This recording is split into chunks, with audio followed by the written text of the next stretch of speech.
Blind date disaster. The single dad walked in. The paralyzed female CEO never expected to smile again. The night felt heavier than usual, as if destiny itself was holding its breath before changing two broken lives forever. The rain was falling softly outside the luxurious glass windows of her penthouse, each drop sliding down like silent tears she had stopped shedding years ago. She was a paralyzed female CEO who had built an empire with her mind, but her body had betrayed her in a terrible accident that stole her mobility, her confidence, and almost her will to live. Tonight, she had agreed to a blind date only because her best friend had begged her to try living again instead of surviving.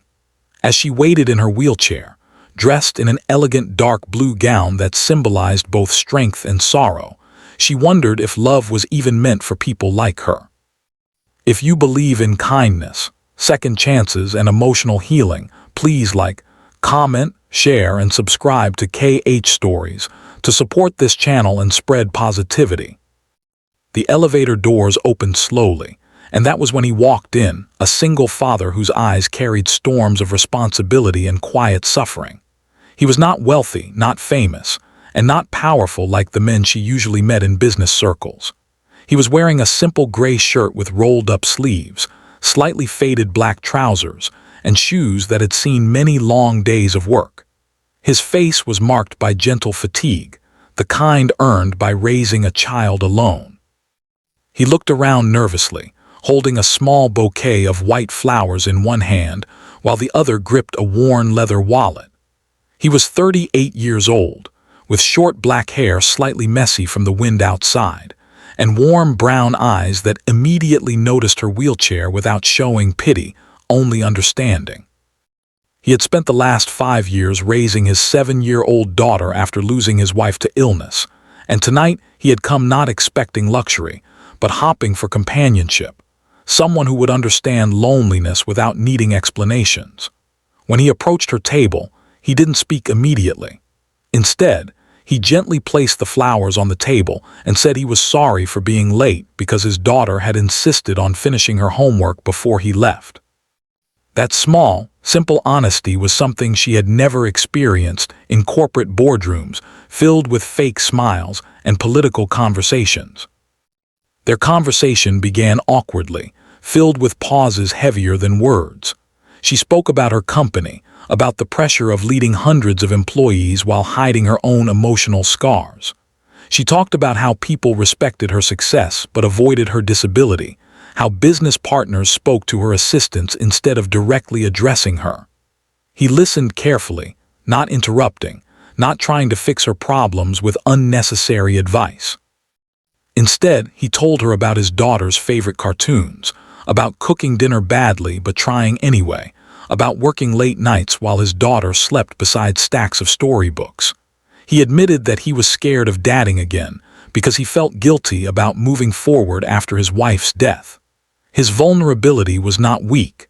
It was powerful in a quiet way that slowly melted the walls she had built around her heart. The restaurant lights reflected softly on the window glass, creating a cinematic atmosphere as two lonely souls shared stories that felt heavier than their smiles suggested. For the first time in years, she felt like someone was seeing her, not her wheelchair, not her wealth, but her soul buried underneath layers of pain and achievement. As the night progressed, something unexpected began to happen. She noticed how he adjusted her chair slightly so she could face him more comfortably without making it obvious. She noticed how he spoke to her respectfully, never finishing her sentences, never treating her like she was fragile.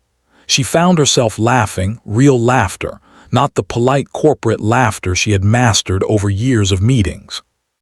He told her about his daughter wanting to become a doctor to help sick people, and his voice cracked slightly when he mentioned how proud he was of her dreams. In that moment, she realized that he was not searching for perfection. He was searching for someone who could share life's burdens instead of pretending life was always beautiful. Outside, the rain stopped, and the city lights shimmered like silent witnesses to a healing that was slowly beginning. She felt something unfamiliar growing inside her chest, not romance yet, but hope. Hope was something she had buried deep after the accident, believing she would never smile genuinely again. When he prepared to leave, he hesitated. He admitted that he had almost canceled the date because he was afraid of being judged for being a poor single father. She surprised him by saying she had been afraid too, afraid of being seen as damaged. They didn't promise eternal love that night. Instead, they promised honesty. He promised to call her again, not because she was rich or powerful, but because she made him feel understood. She promised to answer, not because he was perfect, but because he made her feel human again. As he left the building, she watched him walk through the rain carrying his umbrella over his shoulder, not over himself, but over the small white flowers he had brought for her. That gesture stayed in her heart longer than any luxury gift she had ever received.